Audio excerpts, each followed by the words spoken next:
going, Coach? I'm Let's. assuming you can hear me. Yeah, yeah, I got you loud and clear, buddy. I'm just doing this giveaway here real quick. What was I? What time is it there in the Upside Down? 7 p.m. and I'm adorning my football team who decided to win for the first time in 6 weeks. So it is an absolute fucking glorious day. That team victory only happened a few hours ago. So I S- am in my best blue and white. still riding high, like. Mate, when you've been out for 5 to 6 weeks, not having a victory, losing last week in the last 5 minutes when a game should have been won and it was lost. And your team's at the bottom. It's been a long ride. So absolutely, I will wear these clothes to bed, to the shower. Who knows where else? Uh,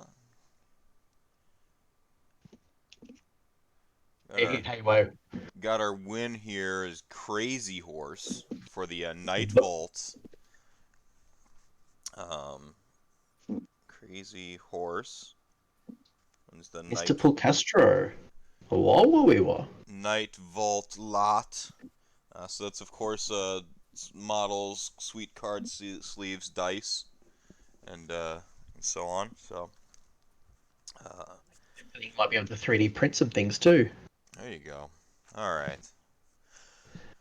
Whew. Okay. Yeah, I watched. The Bucks were back in action. It's just a scrimmage, but just that first and just that first like sick dunk live of Giannis going up over someone and just posterizing them was the little bit of respite my brain needed of seeing some sick physical human specimen be amazing in a sport. Um, so, uh, so everyone actually right now is a coach. So the giveaway is a black coach. Eh? um, I tell the story, you can or tell the story. Yeah, yeah. Go ahead. yes. So for anyone who's watching, the black coach is my persona when I get salty. So I don't like losing. Not that I'm a jerk, but I don't like losing. And very early on, I would get salty. Not salty, but I also have a tendency to go into my head and get strategic and like, where did I go wrong? What did I do wrong? Um, not about the opponent. It's more about like what were the decisions that I could have made differently to get a better outcome. And it's at that brief moment in time where people is like, oh, have I upset him? That has nothing to do with the opponent. It has everything to do with me going internally to think about what I could do differently. But it is a nickname that my club mates have bestowed upon me. So the Black Coach. Yeah, it's kind of like the like a nega link, type thing. Like they just they control selected the whole sprite that is coach, and then just put it on the dark color scheme like filter with Yeah, yellow or and with they've red glowing eyes. they've recently started putting my head on memes on the model. So the model of the Black Coach, and you've got that that specter or that necromancer at the front. They've now put my head on that as a meme as well. So it continues to grow. So what's actually kind of awesome. So this is a little bit of a like an inside joke for you. There it is. The black coach is of course provided by the Mr. and Mrs. Alex G here, Adepticon TO. Recently stepped down, kind of a bit of a tear jerking kind of scene. This picture of him walking with his adorable little daughter into the sunset, and I'm like, like the feels, Um, but he donated this, of course, so that's pretty awesome. But this So makes now. thank you, Mr. and Mrs. Alex, who I've got the absolute pleasure of playing at one of his tournaments at Adepticon. So uh, sad to see him go, but certainly I know. I, Listening to the Garage Hammer episode, you can hear that um, it's time to move on and put someone else in the seat and see how they can kind of grow the scene. So um, um, I listened to the 5 year a lot of the 5 years podcast. You do one of your own the sort of retrospective that a lot of folks were doing, and it came up a couple times as like the sort of that first AOS Adepticon where like Alex was like running essentially like he was essentially wrangling the Wild West, at Adepticon for Age of Sigmar, and you think about like I can't even imagine. I had my one little like 4-person tournament, and I'm like I can't even. I just can't even process uh, quite frankly the cojones, like the gravity that he had to sort of manage that situation, and I mean, you just got to tip the hat. So it's really cool that he did this. But what's also really cool is this means that both years I have done sort of a special giveaway. Last year for the October marathon, the big prize at the end was a black coach. So this is now makes 2 years in a row where I'm giving away a black coach. To like Theme. It's a theme. it's a And theme. by the way, apologies to everyone watching me. Eat my delicious dessert ice cream cookie. This is like the victory cookie for watching the Bulldogs, right? What is this? Yeah, absolutely the Bulldogs. So I'm gonna like. Victory tastes so sweet. Yeah, Mm, yeah. No, that's mm. perfect. Yeah. So So actually, so my dog was sleeping behind me while the game was on, and every time we scored a point, we called it a try. I would go and I would go and give him a treat as a sacrifice to the gods, but more importantly to the dogs. And he saw me through this week, so I think I need to start bribing my dog moving forward to keep winning. right. And so that actually like brings me to a really good point here. So as you're donating to the stream tonight for this block while coach is on to win the black coach, I will personally be price matching essentially the donations we receive here up to $75, which is sort of the amount Lulu is comfortable with me giving, considering I'll be doing this twice. End up hopefully being about a 250 or 150 total from my pocket. So this will be up to $75 of price matching checking. The more you donate, the more I give to coaches. Charity there that he's chosen down there in Australia. That way we have a nice little that global community. You're helping me out with mental health and I'm helping you out locally because that's that cross pollination, that helping each other out, that supporting each other despite the distance between, despite the countries apart. I think is really part of what makes Age of Sigmar very special. So what's the deal, guys? If you are wanting to donate, this is the opportunity. Go on to the link. Meth is the link on the this video as well. I know I found Yeah. it on your Twitter. Yeah, you can look right down below the video. There's a button that says donate there. If you click that button, it'll take you straight to the Tiltify page. That will that will donate. That'll take you right to the Tiltify page. You want to again select your reward. Click the black coach button when you select the reward. Minimum $5 you're entered to do that. If you've been donating throughout the marathon, $25. I've been tracking that. You get a It's pretty amazing, right? You got 5,000, almost 5,500 guys. Come on, let's get it over the 5 line. Um, that'd be great. yeah. So we At least. Although almost 5.5 grand already in what? This is about 24 hours now. no Um, no this is it'll be so 6 hours minus 24. So this is 18 hours. okay, so we still got a couple. We still got a little bit to go. Yeah, So, yeah, 9 hours left. So all right. Coach point down at his junk is a great snippet that I have to use later. mhm, Use those in the lonely winter nights. I know American get cold at times, so that's true. uh, That's true. save that for later. 18 hours, 15 minutes so far. Thank you. The official, of course, or that is Erda Wanderer, the official timekeeper from was it the Lizard Wizard, and he's got his own little podcast over there. So yeah, as you're donating throughout this block, it's going to be as long as you remember to click that reward. It really does make it easier for me. Look at how much faster these like last few giveaways have gone. Like when you click that box, it really helps me out in the reward section. You got to select your reward. Select the black coach. Um, Thanks, Sean. You're a good man. and Uh, as you're donating now, yeah, I will be price matching, personally, and sending some money. I'll for transparency sake, I'll show like the PayPal up on Twitter when I go ahead and take care of that. So, let's see, we got some donations coming through. Crazy Horse right out the gates. High on the victory, like says one and another one, like DJ Khaled. Just got $5. Thank you so much. $10 from Drew Peterson. Good coffee, Joey. Coach, he says with an exclamation point. Sean B, the Nagash tat designer in chief, donates $5 for two of the three. Also, shout out Liam, badasses who help motivate to help me really face and work on my mental health. Big love, guys. Well, to you, thank you very much. You might not know that he was the gentleman who redesigned my logo. So, reaching 5,000 subscribers not too long ago, a bit of a logo update. And he's also designing my logo for Sydney GT, which is the grand tournament that I'm currently preparing for and stressing out at the same time, given COVID. Yeah, yeah.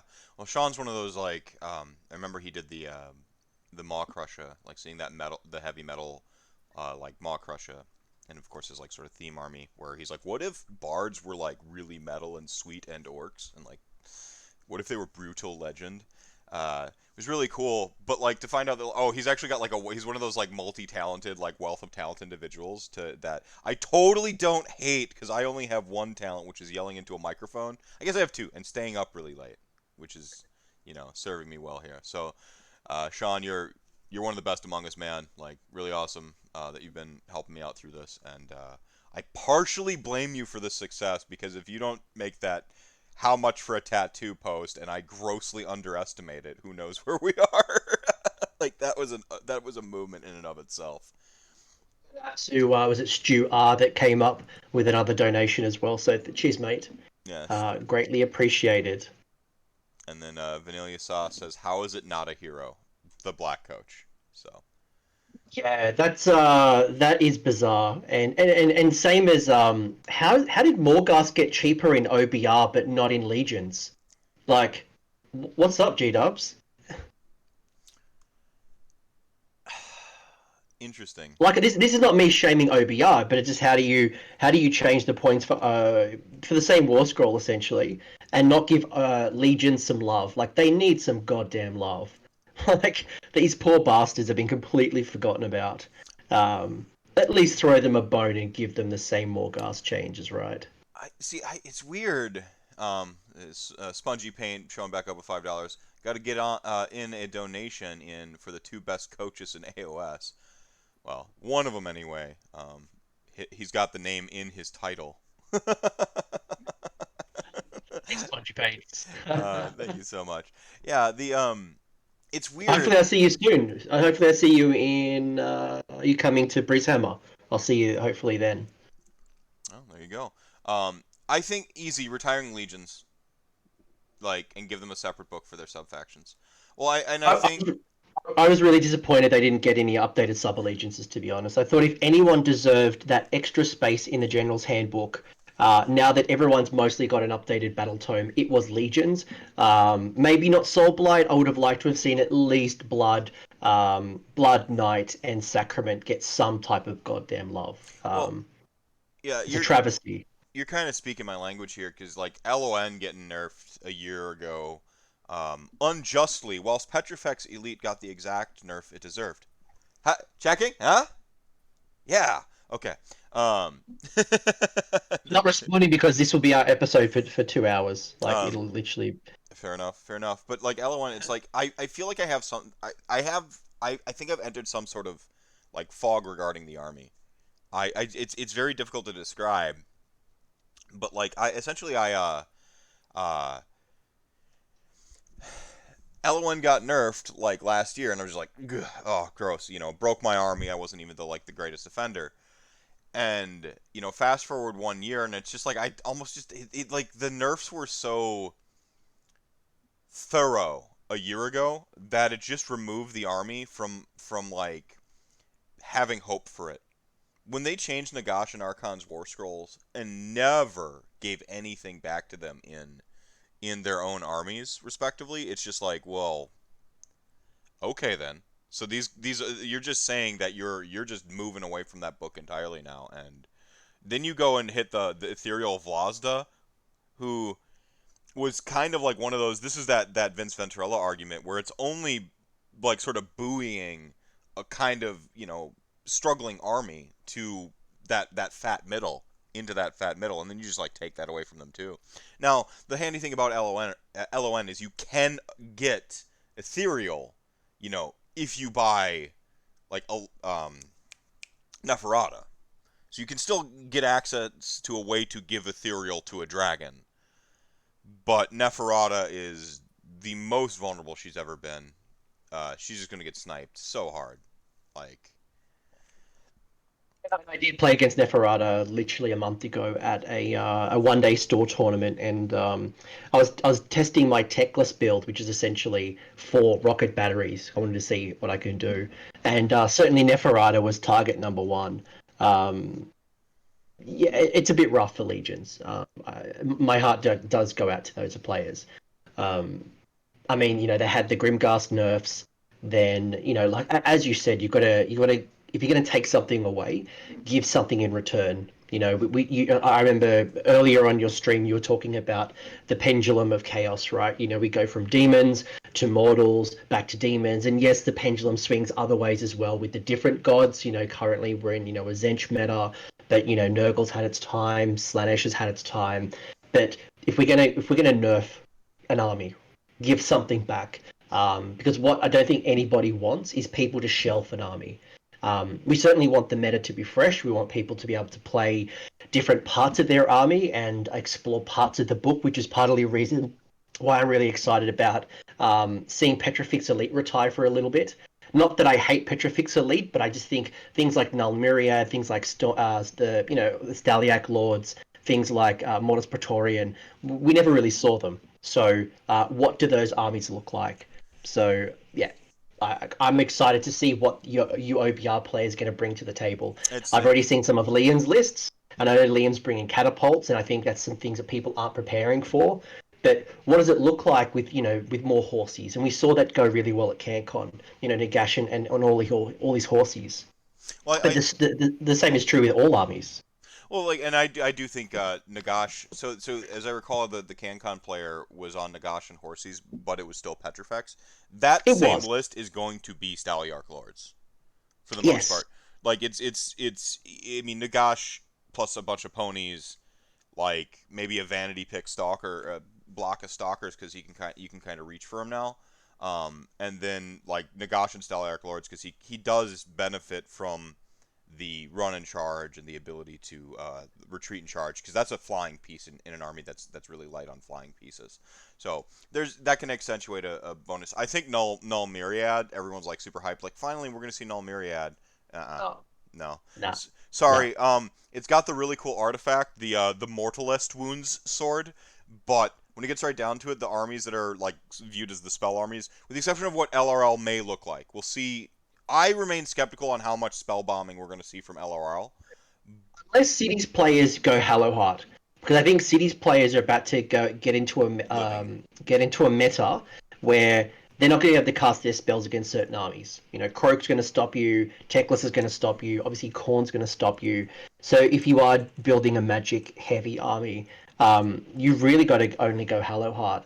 And this, but it asks you got to think as well, is it even worth doing it considering so many of our wizards are 5 wound heroes, so building a strategy around that's a little bit silly. But you're right, Null Myriad, I feel like you are optimizing a particular build, but then against what 80% of the armies you're going to run into at a tournament is going to mean jack. Yeah, you just take the you just take a permanent marker and cross out like three of your abilities.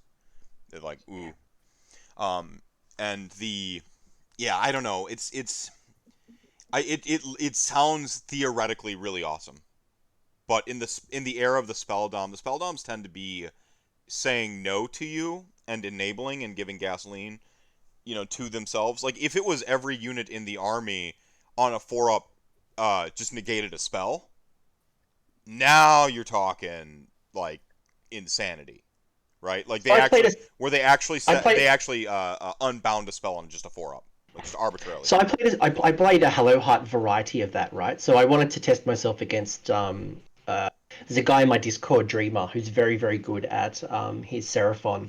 And I wanted to see what I could do against his Seraphon with an anti-magic build Hello Heart. So instead of going in the competitive, magical supremacy, I wanted to go into magical immunity and magical defense. And I stopped Lord Croak casting a spell for four full rounds. which was crazy. It was crazy good. And while I made Lord Croak my bitch, the salamanders was still the thing that kind of got me right. So, Yeah. will it work? Yes. Will you frustrate people? Yes, because even Lord Croak couldn't get any spells off against me. But I think you're going to start to see players maybe moving away from as much magic as they used to, especially with some of the new scenarios where they're probably tended towards more bodies and more units as well. I know I'm looking more MSU and more MSU. more Yeah. units than supercharged heroes. Like Just Guts says, Iron Anvil Guard dragons for the cities method. Like cities is kind of on its own like arms race, internal arms race, which is kind of interesting to witness. Um, um, I think Hallowheart is still viable on account of how absurd their cast bonuses are and how many spells they can get through. But the hit to battle mage was an attack on specifically Hallowheart. Yeah, but if you're going to build a Hallow Heart build, if you're going to build Hallow Heart, 110 points for a double casting Battle Mage is still good value. Yeah, 110 points in Tempest Eye, different story. And I think the challenge that I personally have in my mind is a Battle Mage is 110 points. Stormcast Lord, no, Knight Knight Incantant. Incantor. Yeah, Knight Incantor is 120 points, has a 3-up armor save, has an auto unbind once per game. Yes, it doesn't have the spell flexibility that the Battle Mage has, but for 10 points, the auto unbind. that Stormcast Wizard, even the Lord Excelsior, Exodus, sorry, the other one, it's crazy. It's crazy. I think some of the points were a bit odd. Yeah, Sorceress is a value pick too. Like Crazy Horses right I there. just wish the sorceress on Black Dragon was a bit more of a valuable pick. More of a G'day monster. Sweden, g'day Sweden, by the way. Mm. Good morning from Sweden, you beautiful people. What's your fancy for more competitive builds? Pure Iron Jaws or Big Wall Iron Jaws? Um, you want to G'day take it Azir from? Weekly, the number one news article place that I go to for all of my hot chips when it comes to being the coach, right? Like being the coach is all about information.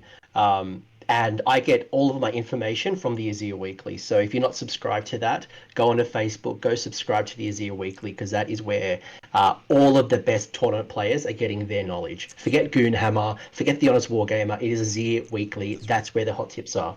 That's right. See, $10 from Azir Weekles says Entertainer Shackles Black Coach raffles off necrotic energies for charity. Um, Legit. No, I'm like no shit. We talked about my imposter syndrome, which has largely been curbed of late. It's hard to have imposter syndrome. I did the 1018 for like the ACLU and just quietly over on Twitter. I say quietly, but that first day I was a maelstrom of rage.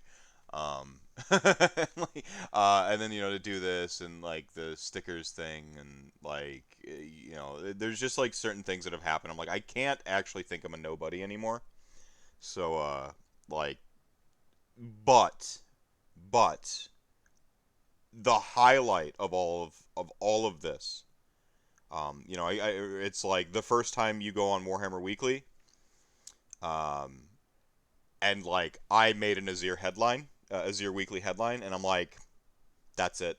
Like this is like if I like were to like hang up the shoes, at the end of the season, I can look back on a year of content that I've created and I will be tapping the Azir Weekly like headline that I've clipped out as I walk off the court like so um but But seriously, folks, go see the Azir Weekly. yeah. It is very awesome. How did that struggle for 1,000 go? You're being asked. Yeah. Are Uh, you talking about? Are you talking about the first 1,000 subs, or what's the I thought discussion I here? was gonna struggle to get $1,000 for charity. Oh, We're at well, 5,445. What is that? $55 short of the Muppets Evolved one shot. was that the doctor that just donated? Let me see. Was that an Alex? I just I saw. see Dr. Alex. I couldn't sleep, so let charity benefit. Thank you so much, You're Doctor Alex. you're a good man. You're Yeah. a good man. I really enjoyed your discussion with Alex. Uh, yeah. He's there are two people that have been on my show where I'm like I can just like bring you on for a weekly show, and then you just do the show, and I like go eat a bagel or something. Is Alex Milonas and Davis Ford, the two where I'm just like, yep, like, Let like me let me answer my Swedish friend as well. So the discussion around Iron Jaws and Big Wah. Um, I like Big Wah because you've got flexibility. You can tap into both, and I think there's some really savagery in there, there. there there is some good stuff in Big Wah that people are not tapping into just yet. But the smart players and Australia, one of Australia's best players, the back-to-back master Dave Kerr, has been running around with the Big Wah as well. So if you know that a top tier player is looking at Big Wah, you know there's some secret juice in there as well. Thanks, Rocco, my boy. Not your boy, my boy. Yeah, there I you go. guess anyone that says that Rocco, your boy, Rocco, is your your boy. boy. Yeah. Shouldn't you be asleep, Rocco? You can sleep Sometimes without I'm me. his dad. I'm like, go to bed. Yeah. Staying up with all the Aussies, I could see that being a go to bed sort of thing. Um, yeah, I think Big Wah. The secret juice is Savage Orcs. Um, uh, For me, it's those goddamn big stabbers. Big Nothing Stabbers. scares me more. Maybe a little bit different now that shooting is kind of coming back into form. But when you don't have a shooting army and those big stabbers come running at you, you are in for a treat. Yeah, yeah. The on Petrifex Elite, I took a loss to them, and it was like they had the tools and the mobility to be everywhere they needed to be at all times and away from anything of mine that was relevant.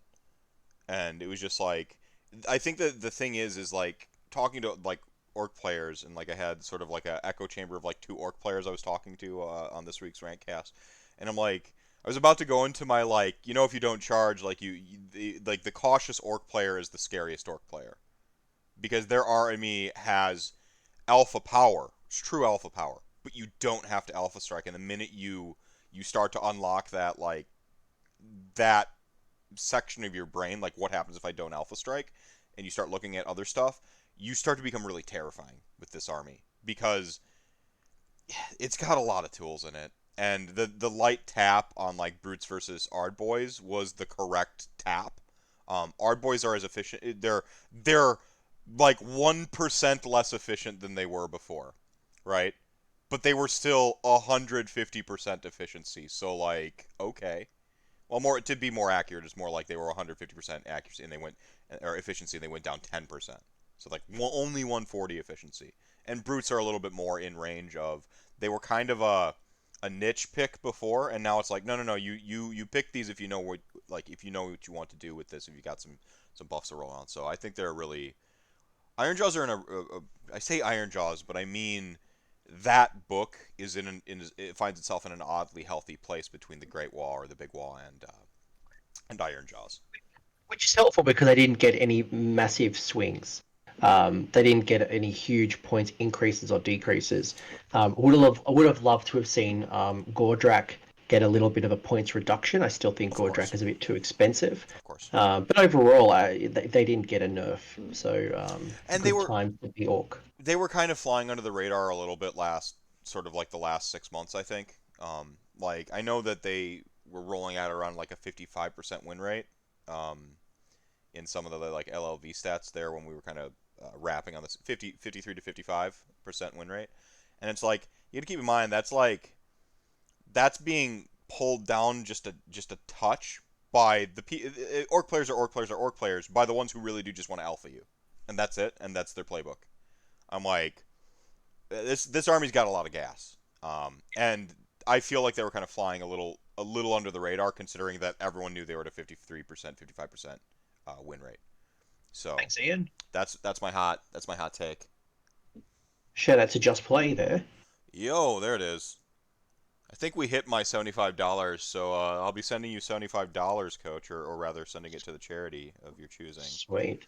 And that charity, for anyone who's wondering, is a no-kill kill shelter for animals. So um, Meth has been very kind to say that we'd get some donations there. So and I'll also match that $75. So I'll put money towards that. All right, cool. So we get look at that. See, this is what it is. This is the community coming together. I'll actually be doing the same thing during Ian's block, which is going to be right before the stream close, tomorrow, right before noon. I'll be doing it for he's got a charity he's going to pick up for me to send some money into the UK area there. So I'll price match donations there up to $75. And again, just this community coming together to show we're bigger than the game and we're still connected even in these harsh times, I think is part of what makes Age of Sigmar special. So, folks, my cause, mental health, I've always been really open about my mental health and on my show and stuff like that, and it's really been consistent. It was funny because I had Paul on from the Mortal Realms, and he's like, I was listening to some of your shows over on Anchor, and he's like, yeah, I went back and like it's really, you really have been talking about like all this, and of course with Ian's donation and Imitation Cheese, thank you so much for the $5 just before that. We've hit one of our milestones, so there will be a Muppets Evolved one shot with the best damn Soulbound crew. That's awesome. And by the way, if anyone just saw what I just did and saw the horror in my face, Metal. that's because I just washed my metal paintbrush. So I've been painting with acrylic metal in my water cup. Yeah, I feel like yeah. if there was some sort of unofficial drinking game for my show, this would be a moment where you'd have to drink. I might as well just lick the paintbrush with its metal now. Ooh, like the reaction I saw from on your face, I'm like, that's somebody who just tasted metal paint. But yeah, but I might as well own it. Like if we, you're going to drink Pepsi milk, and yep, by the way, I can't think Pepsi tastes horrible, so it's I the can't worst. imagine it making it any worse than what it already is. It actually Um, the milk kind of muted the Pepsi, and you had this really weird like have you ever had like a lack of sound, and then what ends up happening is you get a little bit of vertigo, like when there's no if you're in I'll like pretend that I have. oh Yes, I have. okay cool, or if you go in a cave, like if you've ever been in a cave and they turn out the lights, and then like you kind of start to Yes. like get disoriented. It did that, but with flavor. It was so weird. I'm like, it kind of tastes like nothing, but there's all kinds of experiencing going on right now in my body. It was I did not use Diet Pepsi, but I have still seen some shit. And Frank on the rocks was kind enough to take screenshots of my moment of vulnerability and share it all over Twitter, so you can see my face along with the pie to the face I took earlier on in the stream and the video up on YouTube. So my shame is immortal for all of you. I suffer so that hopefully a bunch of others do not. At least you didn't waste a good Dr. Pepper. That's all I'll say. Yes. Good, good, good. Do not waste a good Dr. Pepper. Right on. Um, yeah. So I guess I don't know. That's maybe a little heavy, but you're watching the Sydney GT thing pretty closely. Um, say Did it again. I almost did it again with blue. yeah, This is not going well, guys. This is not going. blue would have been tasty. Blue would have been great. Yeah, sorry, you're talking Sydney GT. Yes. Sydney GT. Like, so I'd imagine. I asked the question earlier, like, what do tournaments look like going forward? Do you think, say, it goes on, or the work, next year you come back to it, like, say, well, let's say next year, right? Who knows what's going on this year? But let's say next year you're on City GT again. Do you think that there's going to be like some lasting changes to what running a tournament looks like, or is Yeah. this, yeah? Yes. Yep. Yeah. Yes. And I did hear your discussion, and there's obviously a lot of factors, right? So To take a step back for anyone who doesn't know what I'm talking about here, I run an annual event in Sydney called Sydney GT. It's my third, fourth year running it now, and I have 192 tickets sold currently. So I sold out despite it being an October event, I had sold out in February. So, um, which is really cool. Challenge is now is that we've got this pandemic. And 2 weeks ago, if you had asked me how confident I was to run Sydney GT this year, I would have said 100%. Australia has been handling it pretty well. We've had a bit of a spike lately, and those people have moved from Melbourne, which is where we've probably had our biggest spike, into where I live, which is Sydney. So we've kind of got this wave two happening. So over the next couple of weeks, I've got some decisions to make. But I know even preparing for Sydney GT this year, I had some challenges. Sponsorship is going to be one. We all know businesses have lost profit. So the likelihood of sponsoring, I think, is going to change. I think at minimum, if I was a business, in the past, a lot of people have given me prizes with no strings attached. They're like, yeah, cool, no problem. Happy to give you prize support, dollars, vouchers, just for their logo on my players pack or, some type of social media announcement. They've been pretty good about that. Hmm. I think now they're going to have to justify a little bit of an ROI. They're going to have to say, well, spend $100 with us, ROI, $200. jargon, return on investment. Yeah. Yeah, return on investment. If you're gonna, if you, we're happy to support you, but maybe it's going to be a discount on product as opposed to raw product. So I think that will play a part. Venue costs are going to change, and I did hear your discussion and things around outdoor events. Logistically, there's some things that I'm thinking about, such as you've got to pack up, or how do you create a safe table space on a 2-day event? If it's going to be in like a garden or a gazebo or something. You got to put stuff somewhere too. Like we're used to leaving our armies in the hall. We know it's gonna get Correct. locked, and we're gonna go home. Like we get to go home, right? Like Spot on.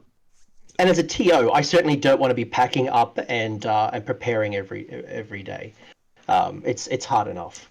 right, right. From a player's perspective, I think you're going to start seeing people are going to be a bit more selective.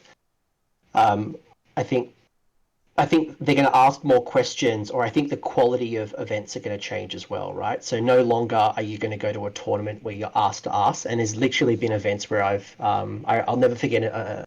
I was at an event, BrizCon 2017, and I was playing at a table next to Clint from the Heralds of War, and we were literally asked to ask. My butt and his butt were dancing for 3 hours Some people would because pay he extra for that though. look. If it wasn't Clint, I may have been upset, but I won't lie. I may have grabbed his ass a few times. But to do that for 2 days and pay money at an event, I don't think the community is going to accept that anymore. So I think there's going to be a minimum space requirement that the community is now going to ask. You can tell Rate Clint's ass. we're in the after hour stream because the conversations are getting a touch racier. Thank you, chat gang, never change. Rate Clintz's ass, new stretch goal. I don't, I'll rate it now. Ten out yeah. of This is a 10. freebie. 10 out of 10. I would hit that. Um, I'm looking forward to. I'm coming up to a tournament. Spongy Paints. I was referring to Briz Hammer. So I'll be coming up to an event, and Clint is staying with me. I've hired the house. Liam reckons he's coming as well. Um, what Clint doesn't know is it's only a 2 bedroom place, and Liam's got the other bed. So Clint and I are gonna like. Nice, nice, nice. See, there's the stretch goal as photos. That's what the stretch goal is. Uh, the video will be on my OnlyFans There you account. go. There you So go. Perfect. uh, Awesome. Brilliant. Yeah. So, that'll be the launch video for OnlyFans. see, I only vaguely know what OnlyFans is, but I really don't know it. I'm I hear all the memes. Yeah. much like Tinder. I'm just pretending that I know, and hopefully I make the right TikTok. assumption and Yep. go, oh, I would swipe left with that, and I actually don't know what swipe left Which and one swipe is? right is. I'm just hoping that it seems right. Yeah, you make the joke, and I think people fill in the context. It's like TikTok. I'm not 100% certain. I'm like, this is like the new what was it, Vine, right? Vine was the short videos. I'm like, oh yeah, Yeah, yeah. that's the thing that's like Vine or Instagram, and like I could be completely wrong. I see the TikTok advertisements and just like keep moving past them because I'm like, I don't want more social media apps on my damn phone. I'm so over legal spying on me. like, Horrible's asked a cracking question, and that is head to toe or nuts to butts. I'm going to say nuts to butts, or as we would call it, big spoon and little spoon. mm, I hope Clint is the big spoon because I feel like some cuddling yeah, is needed. yeah. I would love to get a cuddle from Clint. I mean, Uh, not to be appropriative here, but like much like you want to be the tree that the koala hugs. yeah, I think after this whole pandemic, I could really do with a hug from Clint. So, um, never downloaded, but love the compilation vids. Yeah. Oh yeah, Vine. There are some like absolute YouTube bona fide stars that came out of the Vines, out of the whole Vine thing. That was like, I don't understand how it tanked really because it seemed like mega viral. Even me, relative, love technology. I hate apps. It's a really weird place to be in. Like I don't. I want my phone to be a minimalist thing that does the functions I need it to do. Like I like the reason I like Android a little bit more than Apple has nothing to do with like brand loyalty and stuff. It's because like I just stripped Android for the most part is like kind of a blank slate and you can tend to strip it down a lot. It doesn't take a lot of effort, since a lot of stuff is like tends to be like open source or third party, whereas Apple everything being sort of like first party licensing and I know they moved a little bit away from that with some of the stuff they do with their app store. But like I like that just like nope, I'm going through, I'm going to remove all the bloatware, all the, you know, just get rid of it all. I'm going to go in, I'll download a single app that allows me to like easily get into like the sort of factory settings on my phone and just like gut it the whole thing. So the only stuff that's on it is what I want on it, and I don't want anything else. It's like this one. It's like a weird. Like I don't think it's Skynet or anything like that. I'm just like no. I only want the buttons that do the things I want. Molly hates that like phones don't have like a button in the middle anymore. Where you push the button and your phone lights up. She hates it. I'm like no. Get rid of all buttons. I don't want buttons anymore on my phone. So I'm anti. It'll Yeah, I it'll know. come back. I know. I It'll know. come back, and that kind of segues back into your original question, which is how do tournaments look when the world returns not to normal, but Look to at that the segue. new Look at that. norm, Did you see the that? new norm. Did you see that professional ass segue? This is why you're still one of the goats, man. It's very kind of you. The uh, I think it comes down to what does a community want. What are the new expectations of the community? Ian's like, Um, I miss my BlackBerry with a mouse wheel, like with all of the buttons. And happy birthday, by the way, to your youngin there, Ian. So I really appreciate you still coming on today. So That's true. And I miss my BlackBerry too. Actually, that was when iPhones very first came out. I went BlackBerry. I was very happy with my BlackBerry, and then it kind of just fell by the wayside. So um, yeah, no, yeah. I had a Sony Walkman phone at the same time Oh, the first iPhone was kind of coming out, and that thing was kind of cool, but kind of crap too. I needed to carry for a little bit. I have to use the restroom. cool. So this is the time. So what do you all want to know? What should I talk about? What do you want to hear? I might start the conversation with what am I painting? So I am painting, and this might surprise some of you. I'm painting Empire Knights. What is the Empire, you might say? Well, it's Warhammer Fantasy Battles. Anthony, why are you painting Warhammer Fantasy Battles? And that's because in 2 months' time, I'll be playing in a Warhammer Fantasy Battle tournament, 6th edition. So, not far from my house, there is a small convention called Moab, or the Mother of All Battles. So I've decided to play at this tournament the week before Sydney GT, relearned Warhammer Fantasy 6th edition rules, and have an absolute ball. So what am I running? I'm running like 32 knights, 3 characters, like a wizard, a lord, and a priest. and that's literally all I'm going to do. I'm going to go Iron Jaws and just run my knights up the board. I'm going to wheel a few times. I'm going to try to charge, and hopefully my knights don't run away from a leadership test because I hit a wall of 60 grots. Thank you very much. That's a long ass name. Thanks for the follow.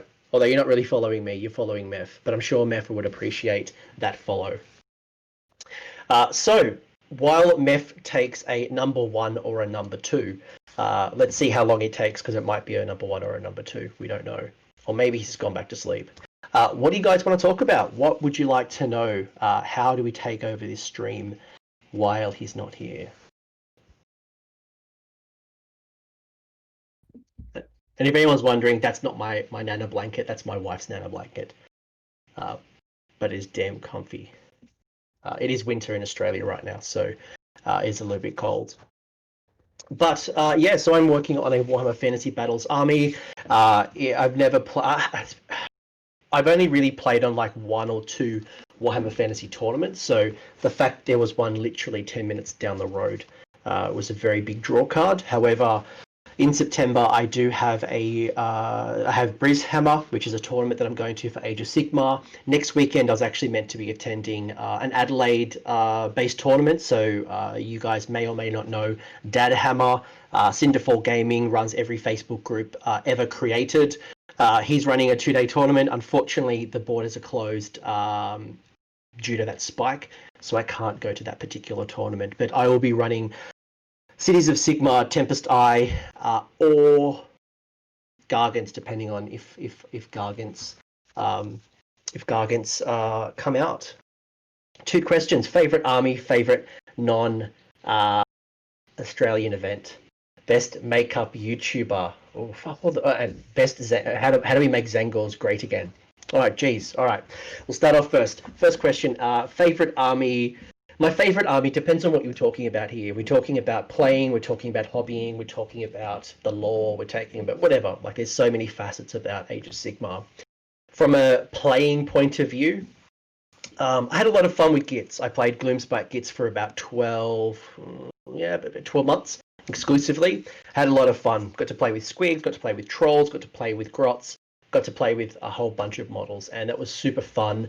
Really sad to see that the limits on endless spells going to up to 3, because Gits really needed those endless spells, especially the Grot-based Gits.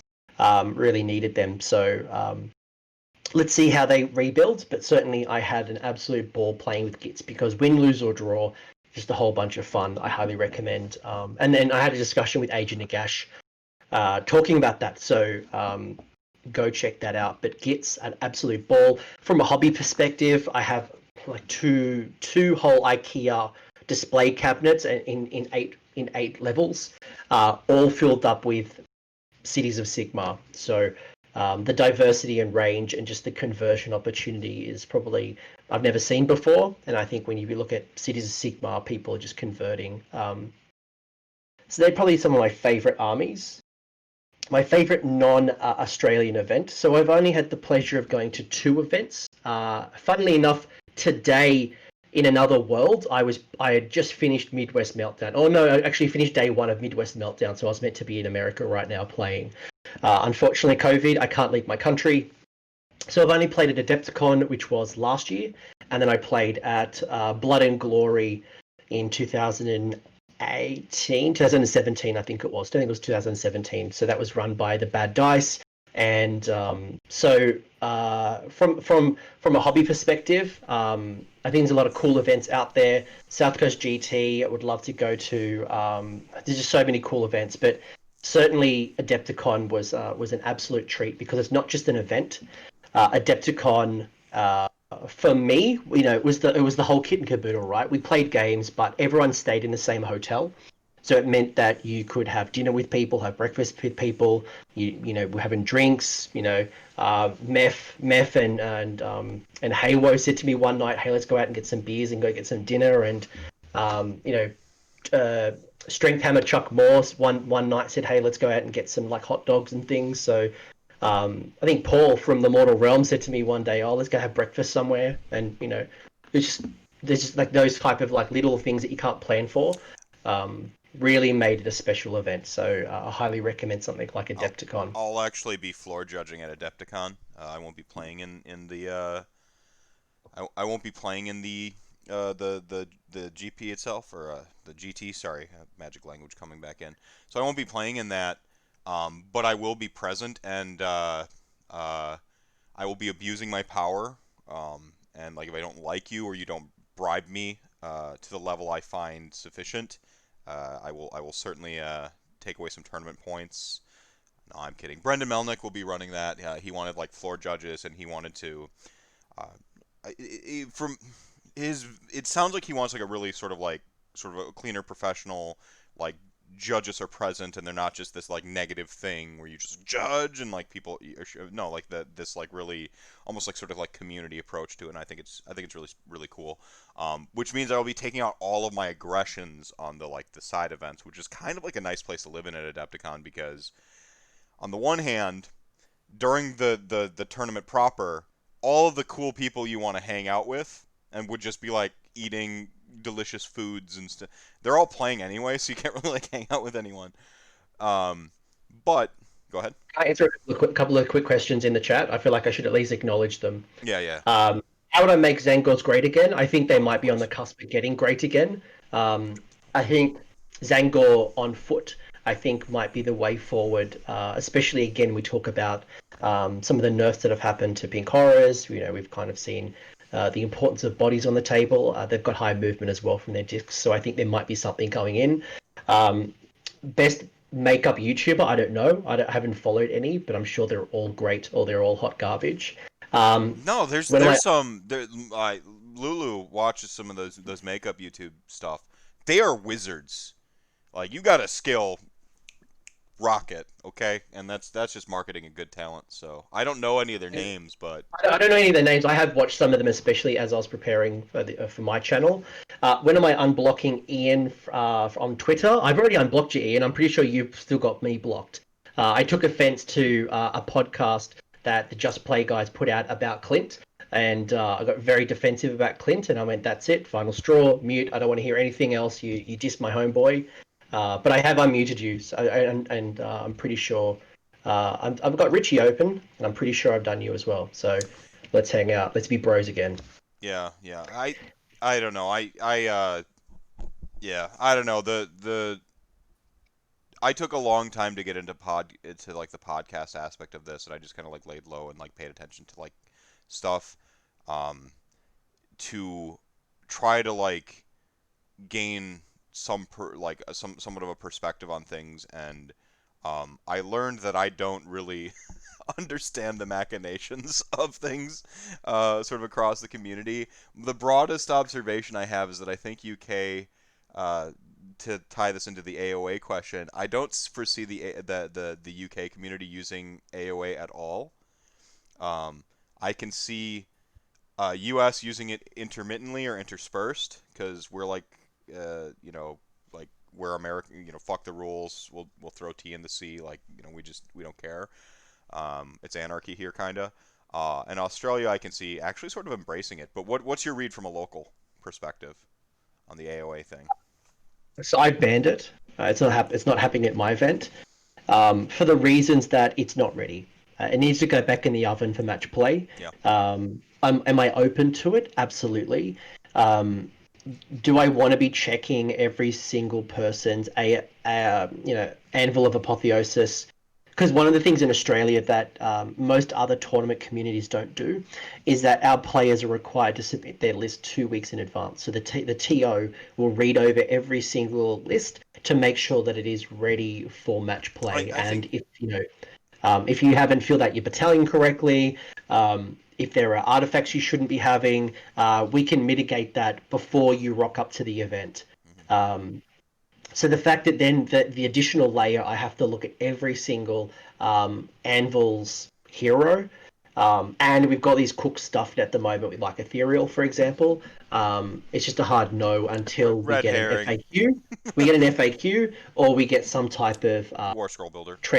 yeah, Yeah, some type of thing that makes it better for match play. yeah. You Um, there tournaments. yeah, there needs to be like a little like in the War Scroll builder, there needs to be a little AOA section, just like there was with essentially. I know it's a smaller, but just like there was with artifacts, they just need to like have that in the War Scroll builder, so that me as a TO checking the tournament list, I can look and go, War Scroll builder legal list, and then like it has a little blurb that says AOA legal hero. You know, like just And actually, funnily enough, I got chatting to the War Scroll building guys, so Tony from War Scroll Builder, and one of my recommendations to him was I'd love to see a battalion. So obviously, when you're putting out your army in War Scroll Builder, it'll tell you how many battle line you've got and all that good stuff. Um, but one of the things that's really hard for a tournament organizer is how do I know that you've fulfilled your battle line, your battalion requirements? So one of the recommendations I hopefully he'll do is add that to the picture as well, so we know if someone has got a legal battalion. And then yes, then anvils would be great as well. yeah, Um, yeah. Those but are I'm just using realm effects as well, so I know Drew talking about the community scene.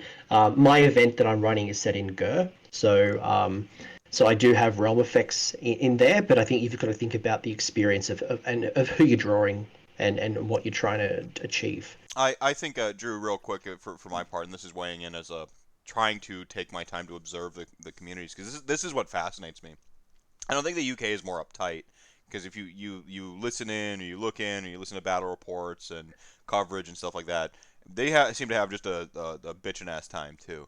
I think what you see is a tournaments organized closer to the source, and that there's a more of a direct sort of like line of influence from Games Workshop. I wouldn't characterize it as uptight so much as like maybe structured. Not uptight though. Uptight implies like stuffy or not Yeah, having a good time, and I I don't think that's a think reality. one thing that's really exciting about the UK that I'm very jealous of is you have the likes of Ian and Richie from Just Play. You have the likes of Bobo. You have the likes of Game Workshop. So regardless of what type of Warhammer you want to play, whether it's narrative, whether it's doubles, whether it's pure GT, get rid of sports scores and just whoever does the best on the day, or if you want something more blended or hobby focused, you aren't far away from Well, anything that meets your needs. While for yourself, and for myself, sometimes we've got to travel many hours over many different state lines to get the same type of event that is very close by in the UK. the war thing, the that's over. That's a UK event, isn't it? And Which this one? is WAR. It stands for like Raw. Raw. Yeah, yeah, yeah. Yeah, Mitzi and Jimbo and Ming and Steve Yeah, Foot's narrative event, Raw. narrative event, and this is one of the biggest narrative events. I mean, this is the one Martin Orlando is like. I traveled to the Yeah. UK just for this, right? Like, Well, that's where Chuck Moore dressed up like Marathi, Tay Rathi, for that event. yeah, So, um, yeah, yeah. I mean, so there's again, like I think that that'd be like a little bit of a mischaracterization to call it like uptight. Um, I do think that the watermark for player skill, like the average is probably a little bit higher, but again, like sort of like locale to the source. Turnover on models getting out, like some of those things is just going to be a little bit quicker, so they're just going to have that uh, part of it. It's just like I would posit in the Midwest, we're just better at games in general than the rest of the country, but that's because it's the birthplace of tabletop gaming as we know it in a modern sense. Gary and Gygax. I would love to see. I'm This is just where something like the I'm ETC is really cool, right? Like, I would love to see a day where the likes of Brad and Brendan Milnick can compete at the ETC. I think our high Yeah, water marks are very close across the entire it, world. I think the high water correct. marks are very close. And that's actually why that was one of the reasons why I started my YouTube channel AOS Coach was because America and England had so many great creators out there, and people knew the names of the very successful Warhammer players in those communities, but very few places were talking about Australian wargamers. And after going to Blood and Glory, I knew that the players that I had met. were probably no different to the Australian players. It's just that the Australians weren't getting any media time, which is why I have an Australian first policy. Not that I only talk to Australians, but they are my priority because you've got Warhammer Weekly, you've got the Honest Wargamer, you've got Warhammer TV, you've got the Just Play podcast, you've got there's just so many media creations out there in the UK and America that I can at least give someone an opportunity that wouldn't get it. Oh, like I mean, I remember just kind of like when I was getting into the game, GHB 2017. It was Doom and Darkness and AOS coach were like the Australia, and the Clint Heralds of War was there too. And but you guys were on YouTube, and I don't remember seeing Clint pop up on my YouTube feed. So it was Yeah, like, he was podcast, and I didn't play in podcasts until recently. yeah, I was happy to stick in my lane. yeah, yeah. So like that was like kind of like how I initially tried to consume. That just I've never really thought about the relationship of YouTube to content. It's something I've been like remotely aware of, but I think people gravitate towards YouTube first, and then they shift elsewhere. My numbers are certainly higher on YouTube, you know, Well, it than depends on your audience. Like Australia is one of my worst performing regions, and that's because Australia just doesn't have a big um, YouTube consumption, or at least from an AOS point of view, and even less on Twitch. So for them, they've been crying out for me for the podcast, which is why I eventually, thanks to my Patreons, paid for the web hosting for it. Mhm. But otherwise, like, yeah, I mean, at the same time, I'm sure you could ask anybody, and maybe it's a fact that people know me in real life, and I'm not that special. I don't know, but This beard is pretty special. I don't know what you're talking about. This is prolific. Do you dye it to get that white symmetrical like that, or does that just grow in like that? no, no. I did buy a beard straightener this week, so I bought a beard straightener yesterday. And just before this show, I did have a shower. I put some nice olive oil beard conditioner and also straightened it. Mhm. Yeah. But no, I No. don't dye it. I No. have dyed it once, black, and No, I won't because do you that again. this shock of white that comes out is like almost perfectly symmetrical. It's astonishing. Look at this look at this mug, everyone. I can assure you, if I was going to dye Not my hair, it special, was he not. says, and like he's got this mane. uh, just for I prefer podcasts, easy to listen to on the commute. I wish Warhammer Weekly was in podcast form. You know, we all wish that. You can download something called Media Human. It'll allow you to rip the audio off of YouTube, and then you just have it. You can also listen to Undesign, which is Vince's. If you just want like a little bit, I know that it's not Warhammer stuff, but Vince never self honks this. He's got an entire tabletop RPG podcast that he never talks about on the show ever. So I don't know how you're supposed to know it exists unless you know it exists. He's talked about it once or twice, but he's been doing Warhammer Weekly for 5 years. Yeah.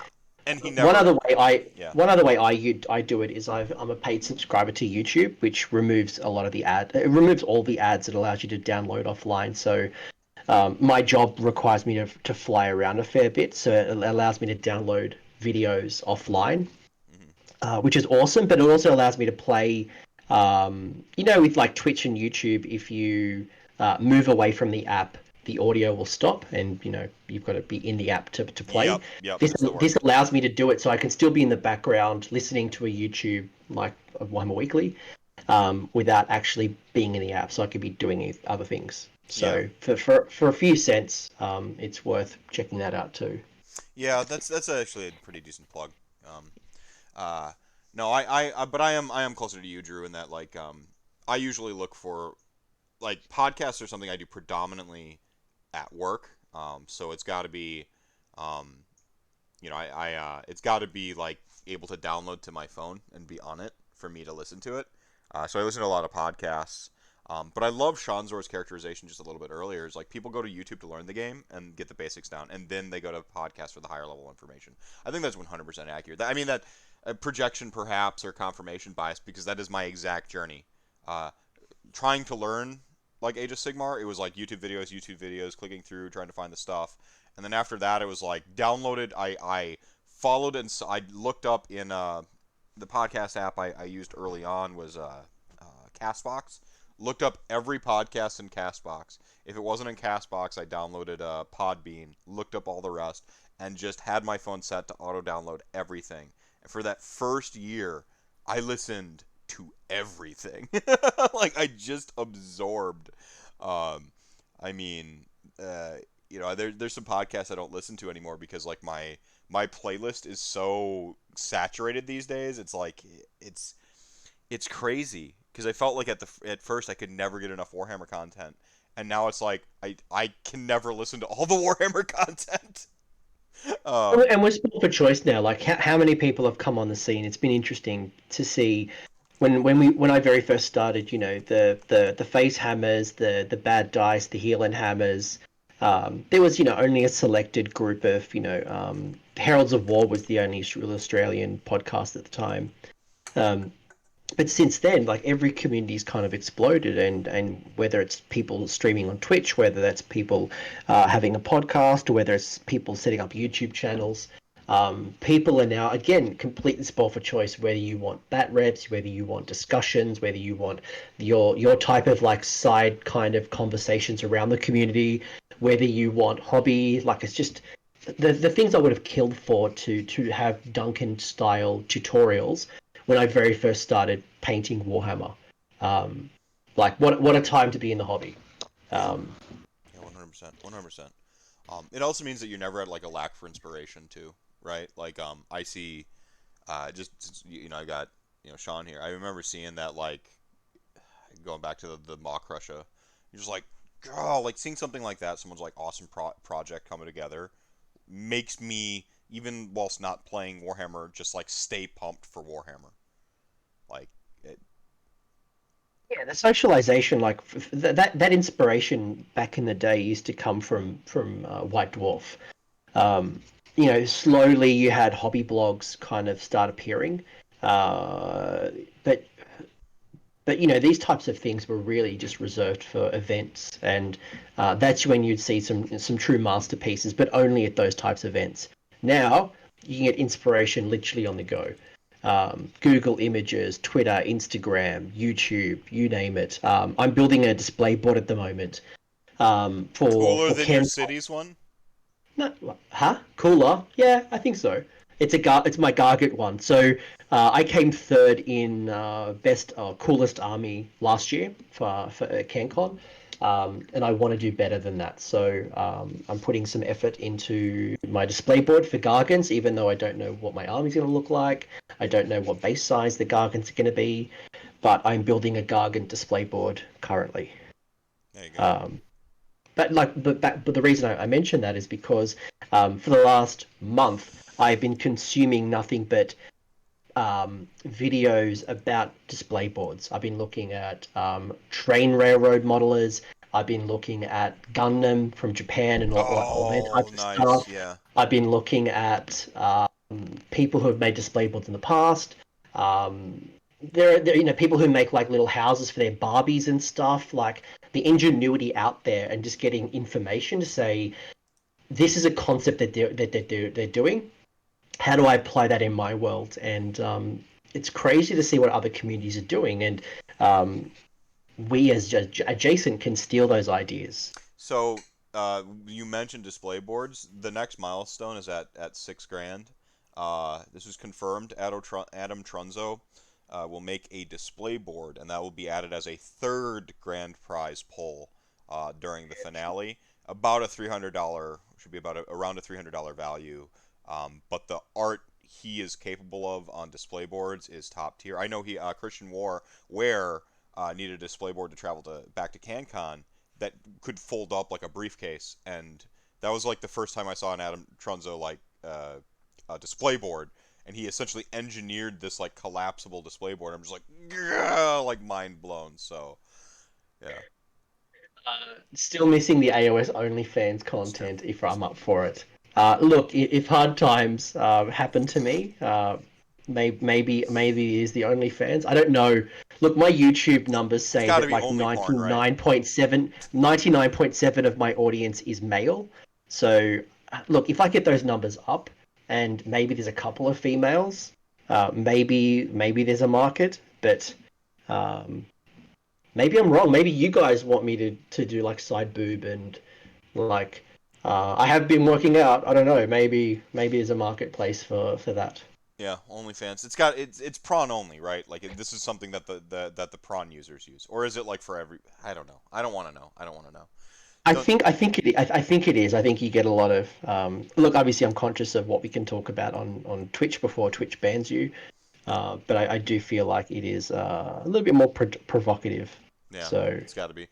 Joe, thank you so much for the $10 donation, my friend. my girlfriend said she would subscribe.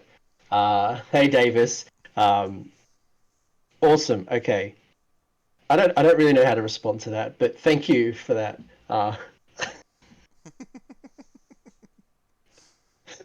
I'm hoping for fire player cosplay with beard oil. Ooh, beard oil, real sultry. I do I do have two cosplay weapons. So bear with me for 2 seconds. Yep, yep.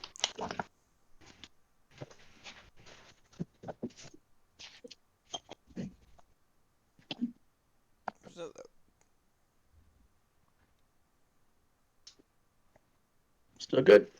So I do have my Gloomspite sickle that do some cutting, Yep, yep. and I do have Galmaraz. So a life size Galmaraz. That's pretty stylish.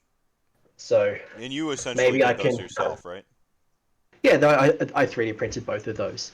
The sort of Nagash or Nagash is next on the print bed. Oh, yeah. Nice. That's currently going. Not yet. I've just finished off parts of my display board over there. I just literally noticed Coach is the best WF belt hanging. And fun fact, it's signed by Mick Foley and Kurt Angle. So We need the Zoolander pouting look with the sickle, like the blue steel or whatever. Those are awesome weapons. Ooh, ooh, yeah, there we go. See, I that's do the where rock. I'll do the Rock's eyebrow as well. Rock's eyebrow plus blue steel. That's the new steel. Nice. There you go. There's Coach Magnum, Steel. Magnums. Yeah, Coach Steel. Uh, we need those awesome weapons. Can we get one of those on green screen? I do have a green screen actually, so I'm going to be recording a bunch of um, getting started into Age of Sigmar. So that was actually one of my very first videos. Was an introduction. It's still very popular. I don't know why people watch it. It's literally three years ago. So I'm going to re-record that, and I've got a green screen. So I'm going to so stay tuned. Green screen stuff. But Yeah, I don't want Rob Symes to think I'm copying you because I'm not. I'm not copying you, Rob. It's just that you got there first. yeah. Because you're a professional. It's called independent invention. Okay. Yeah. I mean, if I was full time streamer, yeah, maybe no. Rob does a great job. All right. Rob's one of the hardest working folks in the community. Like I'm just doing 127-hour stream. That man did a stream streak for 100. He's on like 140 days, something insane. It's insane. What he's doing is just Like insane. I can't do that. I can't do that. Like I can't tolerate people even if long I enough didn't, to do yeah, that. even if I didn't have kids, it was one of the things we talked about on the episode I had on. I'm like I'm deeply introverted. I have to like turn on. Like I'm like okay. It's funny because Molly was like commenting the one day I don't remember which podcast it was, which one I was doing, but I got home and I was like drained. I was wrecked. A long work day. I was butting up right up against my launch time or my go live time, and like I had enough time to change out of my work clothes because the high vis just doesn't do good on camera. So I like get changed. I mean, you get like reflectors up under your neck and stuff, and my beard gets tinsely. It doesn't look good. So I'm like, I get and I'm just like I deflate into my chair. I'm just like, and like Molly's like, See hey, do you that? need, So Molly's like, you need anything like that? And then I just like I click go, I click open and open up the stuff, and I just like perk up me. I'm like, oh hey, Ms. Mafit. And she's like, she got watched me do it, and she's like, wow. I'm like, uh-huh. She's like, you got anything left? I'm like, uh-uh. Like, just like, and I just laid on the floor in our living room with my like, I'm just like, and it wasn't like I was like physically tired, ready for sleep. I was just like, nope, this is where my body goes now. Like I just had nothing in the tanks. So I don't know, like I've got the reserves. I got the E tank like in Mega Man. I always keep one of those for the podcast. I always keep it topped off. but that thing would be empty after 30 days. I think is my limit. 30 days of like continuous streaming was my limit. That was rough, and he's tripled that. Like insanity, insanity. Anyone have a donation link? I do believe it is in the Yeah. description. Yeah, if you look Davis? directly below the video here on your screen, you should see a button that says donate. But if not, there is that link right there. You can also do this thing. And anybody who donates during this stream will go into the draw for the Black Coach, uh, the model. Right, right. You're encouraged to donate extra, but you only need a $5 minimum to enter, and extra money will not gain you extra entries for the Black Coach. So, But I will love you and appreciate you if you donate what you can, what you can. No what you pressure, can. Yeah. but certainly I'm sure all donations would be appreciated, great and small. Yeah, so the council is all asleep right now, but they're going to work on some stretch goals for me when they wake up, conceivably. I think one more ought to do it, like a 7K, something prolific. But um, I need to, while we're just kind of on this subject, community, dear community, lean in real close. If you're on headphones, maybe like hold them to your ears a little harder.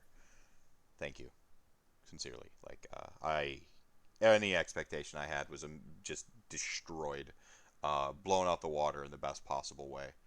Um, Even if I had inflated expectations of this, overestimated myself, you would have even crushed those expectations. So your capacity to care, give, um, the adopting the cause of mental health and mental health visibility. Um, I mean, it means a lot to me.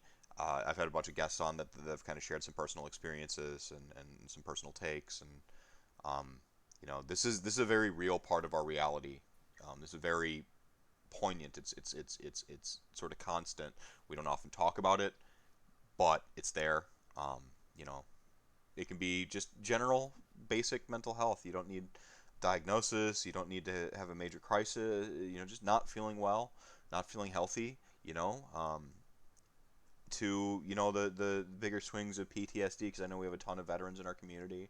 Depression, anxiety are pretty common with marginalized individuals. So, it's that's pretty much our community. You're either some form of a nerd, marginalized individual, or a veteran, and all of those get hit a little harder. So, thank you, sincerely, sincerely, seriously. And Well, coach, yeah, I mean, about 6 months ago or 7 months ago, we had a discussion on my channel, and that was in the lead up to Christmas. And I remember Liam raised this topic up with me because while Christmas, for example, is a time of celebration, we think of feasting, we think of presents. Sometimes we forget that there are people that are not in our same position and who are maybe not just less fortunate, but maybe they don't have those loved ones. And um, I think it's those times as well where whether it's Mother's Day, whether it is Father's Day, whether some type of general holiday, whether it's some type of activity that kind of comes up, uh, those type of events as well are very important to be mindful of your community and your network to ensure they're okay. Um, hmm yeah, yeah, yeah, and you know, yeah, I just I don't want to like hammer it home every single block, but when it comes up, I think it's worthy of mentioning, and I mean to remember what we're doing this for. Yeah, sweet models and stuff like that, and cool giveaways and humiliating stuff for me, and uh, I'm fairly certain that Pepsi milk just had its revenge on my body a little bit ago, and but yeah, this is about making a positive change. Um, I Theoretically, think yeah, go ahead. I think it's more than that, right? Like I think I hope anyone who's listening to this, take an opportunity to check in with your mates and see are you okay. That's something for me. Like I know.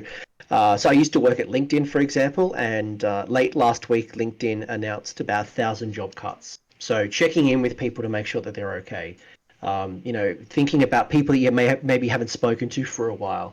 Whether they're people at events, people you maybe would normally see very often, but you don't see at the moment. Take the moment, take the leadership to check in to see if they are okay, because some people uh, won't be comfortable to raise that they're struggling, and your conversation may actually prompt change. Yeah, yeah. Did I see a donation or a sub come up as well? I was checking in with some comments on some. Yeah, we got Mr. Lee's mech shop, $25. Hopefully, this can do some good and help someone in need. Brilliant. Thank you so much for that Nicely. donation. Thank you so much. Um, yeah. And then chat says some generational mental health effects. Yeah, this Brendan was talking about it. I mean, this big things like this tend to leave a societal scar. The housing bubble collapse, the you know the 9/11 and things like that. Big events, and this one isn't just localized or isn't just relegated to one region. It's kind of boom, just a shotgun blast like across a scatter shot, I should say, um, around the world. So At the same time, I always like to look at the positive. I'm someone who's constructive, and I like to think about what is it that I can control. And for me, one of the things that I think about is I think we've all kind of paused for a minute, and we're thinking about what's most important to us now. For some people who might be sitting here who may have wanted to hang out with their family or their friends or maybe go to more events, now you're able not to go to events, and your excuses of I'll go next time, I'll go next time. I think people are now reminded of what's important to them, and it might be spending more time with their family and not working as long. It might be exercise. It could be, people have come back to cooking again. People have stopped, using maybe Menulog and Uber Eats, and they're cooking again, and they're enjoying the passions of cooking for their family, and maybe even revisiting recipes from their grandma. I think this has been a wonderful opportunity to pause, reflect on what's important, and I think when the community kind of comes back, we will see what is important. Maybe it's not the wins and losses in Warhammer. It's just about hanging out, drinking beers, chatting, um, or water the if you're straight victories and the edge, losses. Pardon? or water if you're straight edge. Yeah, yeah. I mostly drink water. I'm not really a big drinker. Um, but it's the reason we go to events is not for the prizes, not for the trophies. It's to hang out with our friends, and I think maybe that's where tournament organisers, coming back to your original question to me, will start thinking about, and maybe that prizes, like for me, I'm moving more and more away from giving prizes to the top performers because the trophy is the prize. I want to give out prizes to people throughout the day who are having a shit day. Dumbest misses. The dice aren't going their favorable. A lot more like lucky draw prizes, in giving away less value but more of them, as opposed to giving away like 5-star collecting boxes to the guy who won. So what? Yeah, Um, yeah, yeah, Domus actually does that with like door prizes throughout the whole tournament. He'll like be like you get called up to go grab your door prize, which is I think that helps in exactly the way you're thinking of. I think that so that's something that I do that I've seen a few people steal off me, and I'm okay with this. But when I was at Blood and Glory in 2017, I saw Steve Wren, who runs the narrative event, and he has a whole bunch of checklists of, he gives away victory points or tournament points on a checklist, positive things that happen in the game and negative things that happen in the game. What I've done is I've taken those negative things and I put a prize behind them. So every round, I will announce to the group that let's say round one, I'll be like, the first 3 people to fail a 3-inch charge come to my TO desk and I'll give you a prize. And then game two, if you try to cast a spell and roll snake eyes, I give you a prize. So I'm trying to turn a negative experience into a positive experience. And that's important, especially as you kind of go along. And it's actually really funny because people celebrate and cheer when they fail a charge, yeah. when they roll snake eyes on the cast, when they roll a 12 on a charge or something happens and the hero dies first. Again, you're trying to reframe the moment from a negative to a positive. Yeah, yeah, that's pretty cool. AOS bingo. Yeah, I like the AOS bingo cards. I've seen some of those going around. Those are funny. Yeah. You have your opponent sign it when it happens in the game. Real easy to like to keep that on the level too. As far as people like that might take away as like, oh, that's really easy to game. Nah, just have your opponent like, whatever. Um, like, No, I like the point you kind of like mentioned a little bit earlier. Um, I know personally I realigned my priorities when this all happened. Um, I maybe threw myself a little too hard into like work, but it was like had to like squirrel up, right? I had to hoard all the nuts in case it gets worse because I already have a seasonal job. It's who knows what that's gonna look like. But it made me. It wasn't just that. It's like family. I'm like, it's like family, family, family. More board game nights, more movie nights. You know, more dinner at the table than those nights where I would get home from work. I mean, I described that scene where I deflated into my chair. Um, some of those nights are like I get home and uh, I don't cook dinner anymore. It's just like fend for yourself. I got done at six p.m. You know, like sorry, Dad's not cooking tonight. So eat crap and like go to bed. I don't do that anymore. Like whatever time I get home, I'm like, nope, we're eating a real meal. I reprioritize. Okay, we're gonna do fish now instead of like burgers because fish just thrown in the oven 10 minutes, boom, done. Um, Reprioritizing like what I cook and having a couple meals on deck, which is something I never did before, is like having the week ready to go so I can swap in and out depending on where we're at in that. You know, meatless Mondays, you know, Yeah. became a really big thing now. So like, you know, that's environmentally conscious and health conscious.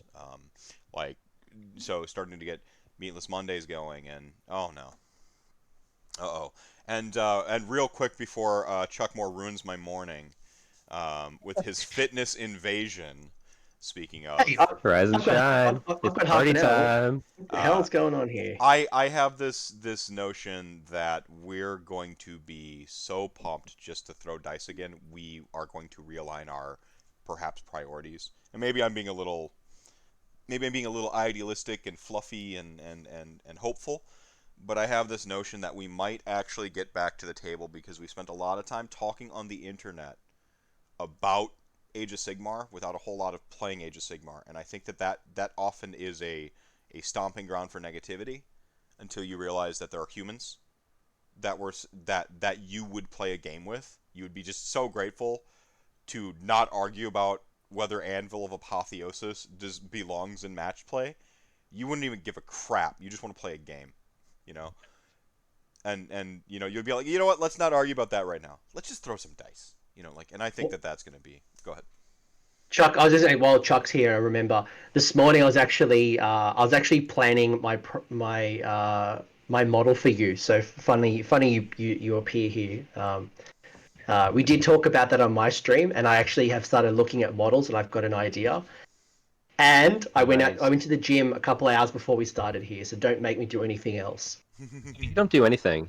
I did I know I did you are. full upper body, man. I was doing deadlifts, I was doing bench presses, I was doing all the gym stuff. Actually, legitimately, I think that's one thing I missed the most. At least in Australia, our gyms closed for about 8 to 10 weeks, and they've Ouch. only just started opening up again. So I really missed going to the gym, and actually, ironically enough, I've quit my gym this week. But I'm starting up at a fight gym, so I'm going to start doing MMA, Krav That's all me. Maga, boxing. So I used Wow. to box with Costa Zoo. So Costa Zoo, the world champion, used to be my trainer about 10 years ago. And his son, who's now fighting professionally, Tim Zoo, he was like a little munchkin, and I remember he scared the shit out of me when he was like 11. And now I'm seeing him professionally fight, but I want to strip back. I want to do some mean cardio, and it's like, Yeah, yeah. no. No, that's awesome. I wish I had Boxing, I a actually good. can box. I can box. I just don't want to hit my mic. I swear. I swear. I wish there was a good like boxing or like jujitsu or something around here. I don't have much sadly, so but that's awesome. And Donation. that's Places, gonna the, give the you place that a I'm hell of going a to has workout. got boxing. It's got Krav Maga. It's got jiu-jitsu. It's got a little bit of MMA, and it's got Muay Thai as well. So I might even try Muay Thai, uh, depending on how much I've got really good balance, but depends on how much the boxing kicks my ass. Will if I'll be able to actually then focus 100% using leg kicks. Um, That's awesome. yeah. So Davis MMA actually donated $5. Maybe Davis MMA knows somebody in your region to help you out, Chuck, because he's fought on a professional level. And That's true. That's very Secretly, true. secretly, I'm training because of Davis is because that I've what it seen him is? challenge. I've seen him challenge Jack and Chuck and a few of them for a tournament belt. But I know one day he's going to want to go international, and he might want to fight me. So Yeah, I'm going to that have to belt make hanging sure that right behind you. Yeah, yeah, I can at least go 3 rounds. yeah. I used to like. Yeah, yeah. All right, Chuck. What am I doing, buddy? All right. Well, we got 5 rounds of this, so I need 1 burpee, Okay, 1 air squat, 1 jumping jack. okay, Just 5 rounds. okay. All right, all right. So I Drew here. Uh, they did. Chat gang just tried to summon you by like saying your name a bunch and stuff, and you didn't show up. So they made me do 5 burpees anyway. I'm not going to thwart the will of Chat Gang.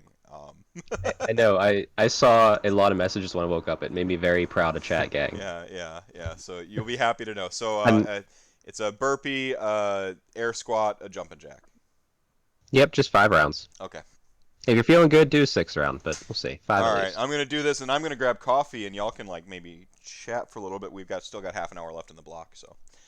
Coach has been carrying tonight Yeah. too. I knew this is why I brought you on, man. Like I knew you were kind of in a normal like time frame, so like you're gonna still be and then I'll catch my second wind here in a little bit. I'm still probably on pre-workout, to be honest. I tried a new pre-workout, um,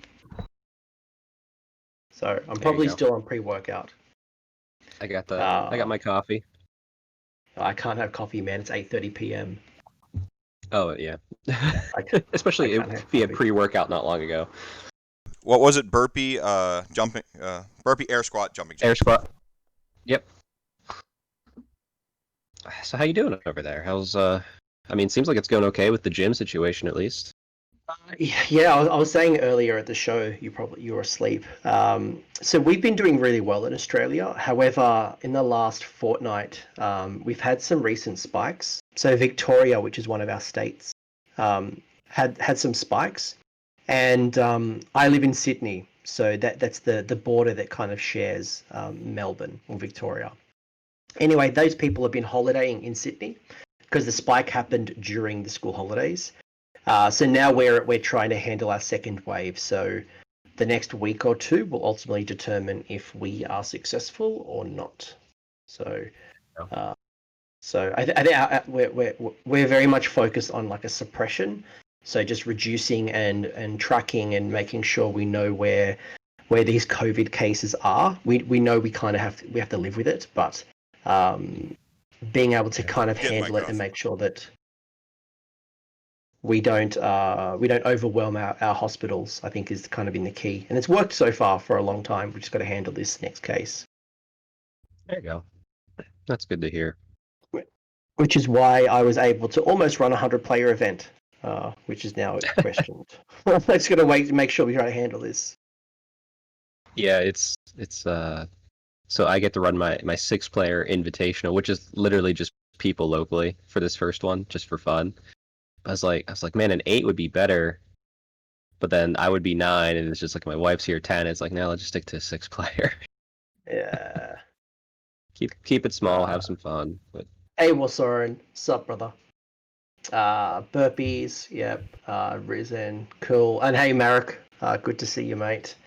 We've been doing pretty well on the donations, man. I wanted to see at least us to achieve 5,500. It'd be sweet if we hit that 6,000 before I drop off, but let's see what happens. where are we sitting right now? 5,565. So Oh, wow. Soren threw another $5. Thanks very much, Davis. The $5. Lee Mech Shop had thrown in 25 recently. So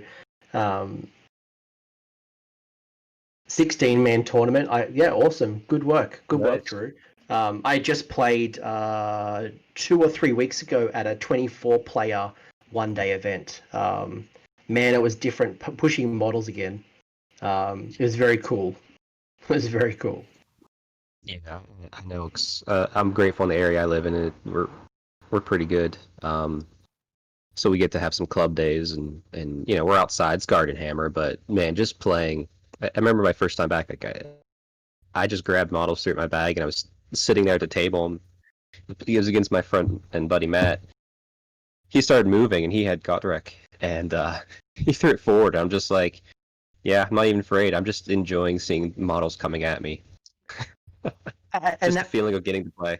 and that was interesting, right? And you know, if I think about the tournament scene, I think people are just going to be happy to throw models around for the first time. They're just like, I don't care. I'm gonna run that fun Carnosaur list. I'm gonna run all the silly stuff, um, just to play again. Hmm. Forget the meta. Just have fun. Yeah, I've been trying because I also get some one-on-one games in my basement, at my home. Um, I'm just trying to play every army I have at least once this past. I still have Corn and Stormcast to play through, and I've gotten through them all. But it's just I was saying to the chat it's like earlier let's. that what I'm painting right now is I'm actually painting Empire Knights because I've actually enrolled in a sixth Oh, edition Warhammer Fantasy Battles tournament in October. The weekend before my Sydney GT, what better way to prepare for my own personal 100-player tournament than to play Warhammer Fantasy and remember 6th edition? is that where you began with No, fantasy? I started late 3rd edition, Oh, okay. mostly 4th edition. Um, but one of the reasons I wanted to sign up was because I wanted to see how awesome Warhammer Fantasy Battles were, or do I just remember it with rose-colored glasses? And remembering things like initiative and charges, like always strike first on the charge, and pivoting and wheeling and rolling multiple. So getting a pool of dice and splitting your dice pool. I want to see, is it as amazing as I remember, or is there some things that I'm happy that we've kind of left? Like I would love things like Total Power, where you'd roll like double six. But was it as awesome as I remember it? And I think that's for me what I want to see. It's awesome because I really think there's going to be things you're going to go, man, I really missed this, and there's going to be other things.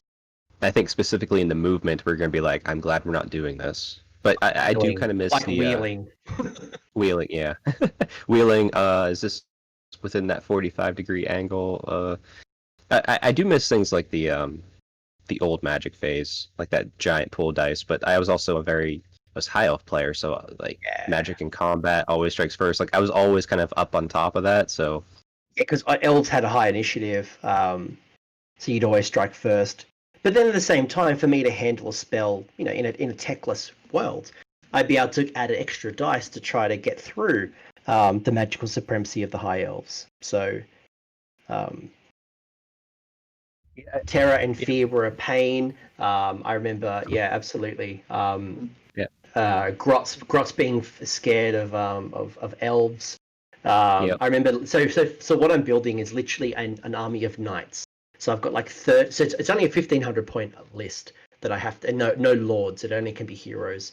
But I'm running like 32 knights and then three Oh wow. heroes, like a spell, like a wizard on horse, a lord on horse, like a hero on horse, and then a warrior priest on horse. Um, and like I know I'm going to hit like a wall of grots, um, or a wall of just bodies, and I'm gonna break. I'm gonna have like a leadership test. I'm gonna break. I'm gonna have to run away. Um, Yep. but again, it's kind of like I know. I just want to see, is it as good as I remember it? It's the thing I wonder too that you're gonna have a really interesting thing seeing is I never played in a tournament in Old Fantasy. It was just locally, and like maybe like a local 3-game tournament, which really wasn't a big deal. Because as fun as it was, I won't miss the times where I charge in my two phoenixes into my friend's Bretonnian army and manage to make his whole army flee top of one. Like, I could talk about an MPE right there. Yeah. Look, sixth edition was probably the most balanced of the Warhammer Fantasy edition. So, um, and yeah, I remember talking to Warsaw, and he used to run tournaments.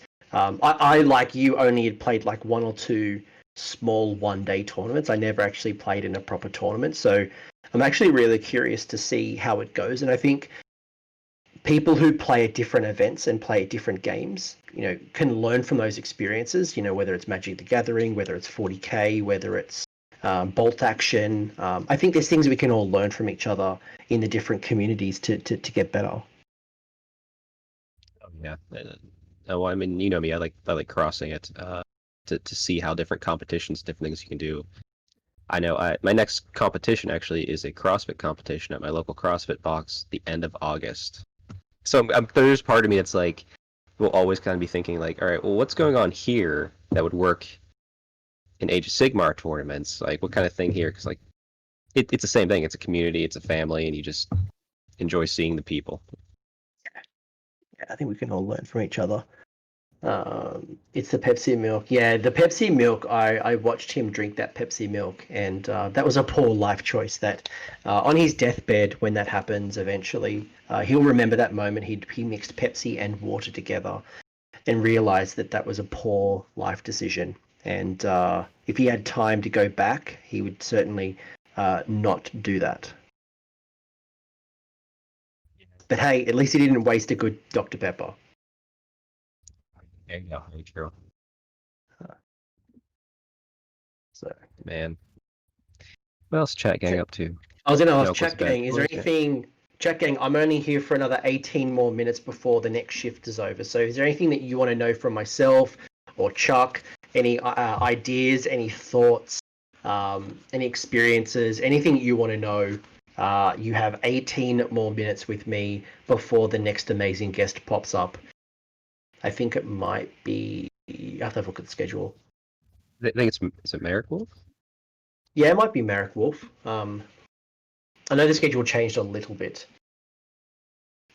Yeah, Pepsi Milk, bad life decision. Yep.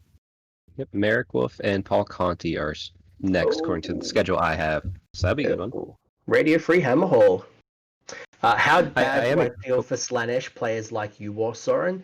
I legitimately feel bad for Slaanesh. Never do I ever think this day would happen where I would feel sorry for you. But Slaanesh, you didn't deserve the nerf that you got. Four hits. You got hit with points, you got hit with rules, you got hit with like depravity. There's a whole thing you guys got hit with. I believe in balance. I believe in rules being adjusted, but I don't believe hitting an army with a complete nerf. And there's been a couple of armies that have had it, but certainly how Lord Croak can not get nerfed and Slaanesh could get baseball battered into brutal submission, I will never know. For me, I'm gonna take the opposite stance, just to be Ooh, argumentative here. You are Slaanesh. You were on top. You were in the throes of excess pleasure, winning everything without even like having to sweat. And now you're thrown all the way to the bottom. You revel in that pain right now. You must accept the excess in all forms. And be patient. Like things over time will be corrected. You know, was it too far? I mean, time will tell. It definitely seems like it, but at the same time, just be patient, revel in your excess, and see what comes. Doc player hates Slaanesh, checks out. Yeah, there we go. What a fantastic like devil's advocate position. Like revel in the excess of your like misery now. Like, no, I've got an extra strong pot of coffee on. Sorry, it's not a milk cream or whatever the heck it is you brew down there, Coach. But Flat white, the best coffee ever be made. So good. Oh no, I like my coffee to taste like the hate. Butter? The gutter? Yeah, it needs to taste. If it doesn't taste like ashtrays and gasoline, it is not coffee. Chat gang, I hobby shame Mr. Mephisto all the time for getting his gasoline. Gas station coffee. Oh, I love gas station coffee. Diner coffee is the only superior form of coffee compared to like diner coffee. The coffee. You Americans don't know coffee. Like I'm just we gonna. drink I'm gonna, more like, than the rest of the world. We know coffee. Hold on. No. See, you yeah, just that offended tastes Chuck. like... You just offended Chuck. Chuck got so offended by that, he ran away. That tastes like a substandard living wage and no medical... that tastes like a substandard living wage and no socialized health care. Hang on. Furious Bumble Goose has nailed it on the head. It tastes like burnt ass. That's what percolated. Yeah, there it is. There it is. I was gonna agree with you, Coach, but then you had to bring the countries into this, so I gotta get. He's wrapped in the American flag. Jesus. You diner coffee is always the same, and it's not about the taste. It's about the experience of being in a classic diner. As far as we go with the gas station coffee, for me it's hit or miss. I will give you that. There's some gas station coffee where it's like this is literally all you have, and there's other ones where it's like, hey, this is pretty good. Now I will agree, flat white's pretty nice, but I don't always want to pay Starbucks prices. So sometimes I'm just gonna take my dirty beans, I'm gonna put them in. I'm gonna squeeze some hot water through them. I'm gonna put a little bit of coconut milk in them, and I'm gonna enjoy it like an American. And I'm not gonna complain a single bit. Yeah, look at that. Look at that. It's hard to be this patriotic. It's hard to be this patriotic at 6:47 in the morning. I I'm love also, the answer. it's also very hard not to rebuttal and offend 37% of my audience. Look, America has a lot of great things. Coffee is not one of them. I'll give you a lot of credit. There's some things that I love about America, but your coffee is not one of them. Oh, That's why the minute I found a Chicago-based coffee shop that sold the flat white, that's why that place is a place I only go to. no, there are good coffee places if you want that artisanal where they draw little doodles in your coffee. Like those places exist, the nice mom and pop stuff. But it's about the resonance. Like that other fancy, like also delicious coffee doesn't resonate with you, right? It can be like LRL are gorgeous models in some respects, or Gloomspike Gits are gorgeous models in some respects. But if it doesn't if you're not on the same wavelength with it, the experience will mean nothing. Like Look, all I'm going to say is that proper. Starbucks withdrew from the Australian market because they couldn't penetrate, and they only have 4 locations now where all the tourists go. Oh, Uh, so no, I just That's funny. no that yep yeah, that tasted like that tasted like assholes who don't slow down in construction zones. Mm-hmm. I'm not for a Yep, second. I'm there it not is. shaming anybody who drinks that coffee. You do you. If you are somebody who likes Pepsi, No. no, We can judge those people. we all have We our can judge thing that Pepsi we about people. enjoy. Just know that you're wrong, and that is Coke is superior than Pepsi. A flat white is superior than whatever mochaccino weird concoction you put 1 billion liters of sugar. Oh, sorry, you don't even have liters. You have No, gallons. no, no. I'll Gallons of concede on sugar. our superior inferior systems of measurement, but you will not budge me Yeah, yeah. on coffee needing to taste like how you feel. Done here is created a conversation for Marek Wolf and Paul And Conti to continue and just completely shit all over me while like that fucking Aussie, fuck him, he Um, fucking well, doesn't know shit. no, you guys, no, no. go ahead, go ahead. I will agree. The flat white is a fantastic coffee. It's to me though. It is my fancy coffee. You know, Hmm. like just some black dirty bean water and a little bit of milk is all I need to get going. Hmm. Chuck, if anyone who's going to sit in the fence, it's going to be you. So thank you for being neutral. Hmm. I will be neutral, wrapped in my American. But I will also head out so you guys can wrap up your segment and Coach give out all your follows and make sure everyone you're following Coach if you're not because he is a great human being and puts out great content and donate. Insults everyone who doesn't drink flat white coffees. Yeah, this Yes, if you don't drink. pretentiousness, like this is how the demigorgons win from the upside down. Everybody through your coffee. Don't let them win. Up soon. I saw Netflix was Yeah, promoting September. Hmm. Hmm. we need something. I just smashed Cursed. I don't know if you've seen that show Cursed. It's We a talked about it a little bit it's an earlier on. alternative. Frank Miller inspired, I Yeah, believe. Yeah. it's an alternative take on the King Arthur tale. I really enjoyed it. But now that I've kind of crushed that, I don't really have a lot. I'm kind of going back to Norsemen and kind of going through that. But uh, I would welcome some new content like that. Mm. Yeah.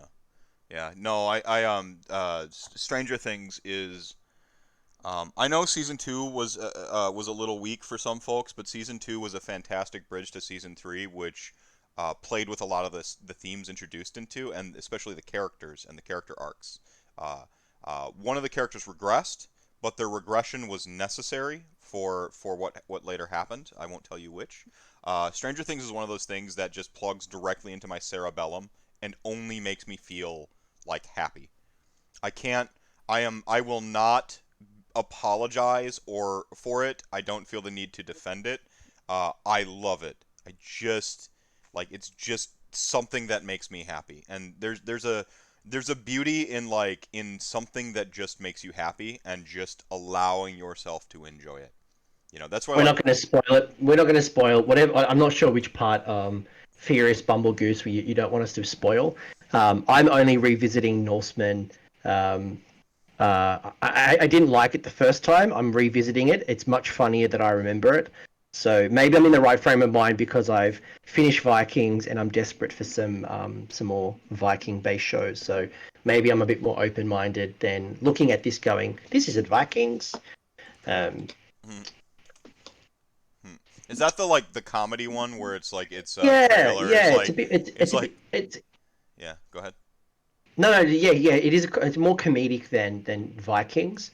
And I think first time I watched it, I'm like, this is not like Vikings, and I think I compared it just unfairly to Vikings.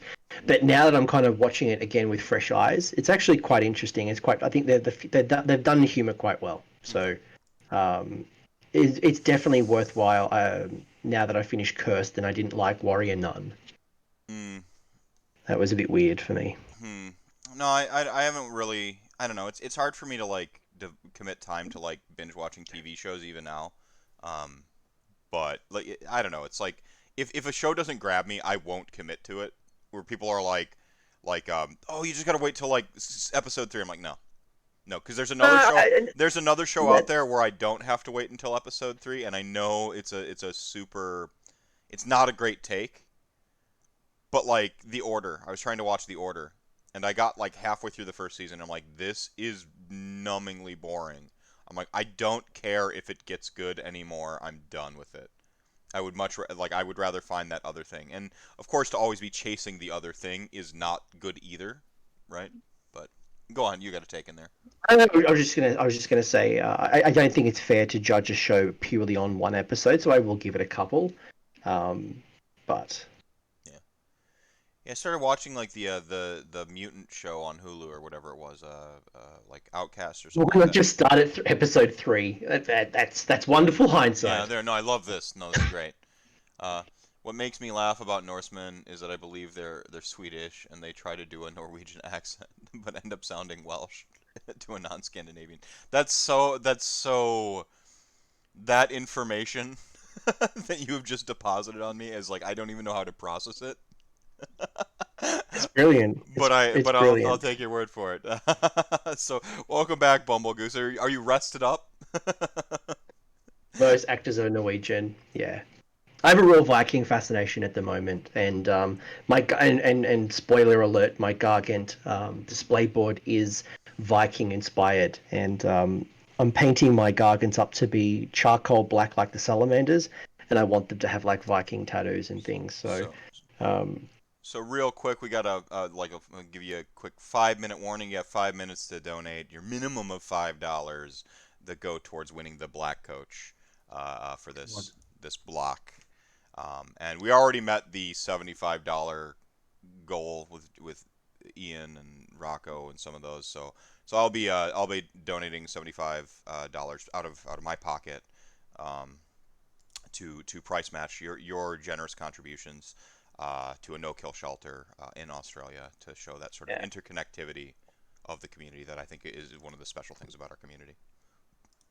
So make sure you've got these couple of last minutes to smash the donation to go in the draw for a black coach. Yeah, there you go. Uh, And again, this is a tradition at this point. 2 years in a row. I think next year, if I do anything like this, I got to have another black coach to give away.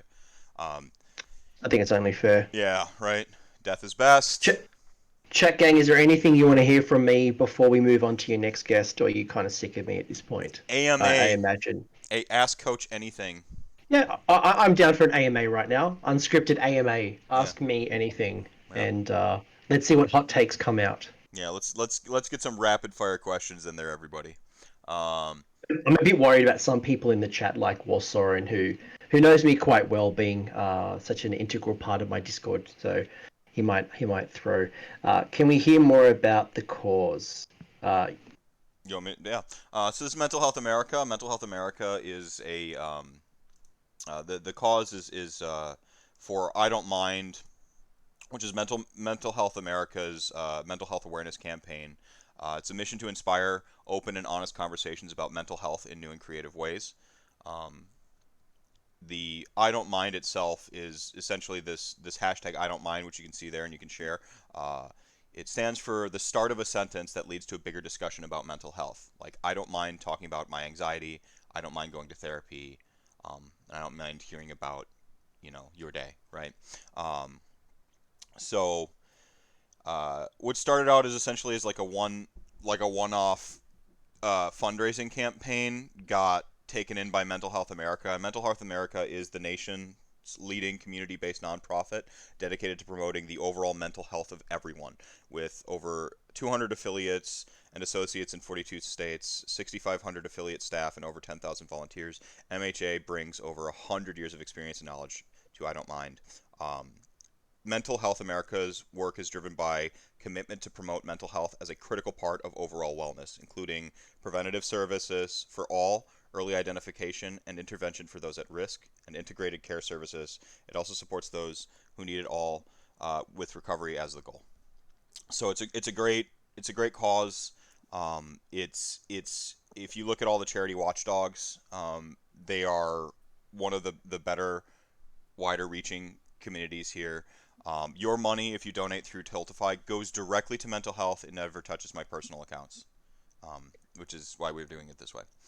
a Um, couple of rapid fire questions I need yep, to yep, yep, yep, respond yep, yep, before yep. you kick Okay, me off one the minute, show. 1 minute. Let's go. Before you kick me off the show, oh come on, you just took up like 3 minutes of my last five I minutes. got asked Uh, the sponsor question or whatever. res- Go on.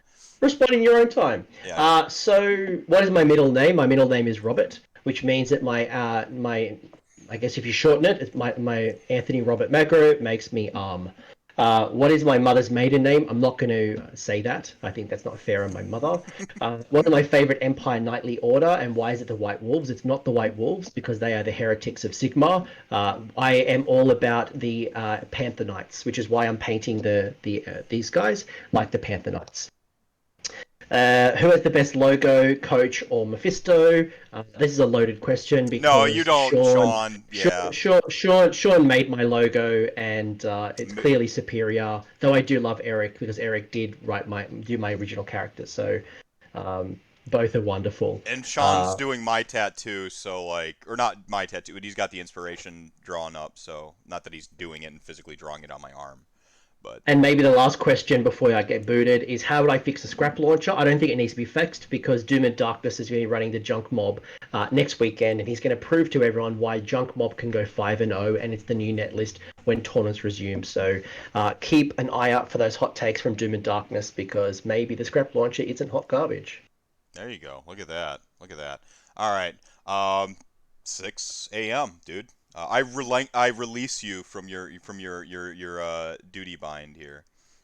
Well, I would love to stay on and be in the background while I see who wins the Black Coach, but Yeah, otherwise no, it's been an you can absolute stick on. pleasure. You can stick on for this. I'm gonna pull Marok and Paul Kantian. So, Well, uh, thank you very much. I hope everyone had a lot of fun. You've got a couple of hours left. Make sure to donate. Make sure to share, subscribe, support any way you possibly can. And as I said earlier in the show, check in with your mates and ask, "Are you okay?" I think that will open up a conversation to ensure that we are all in a good place and create that safe space to talk about our issues. Some people don't like talking about issues, and you just create an invitation. So I'm going to shut up now and listen to the draw.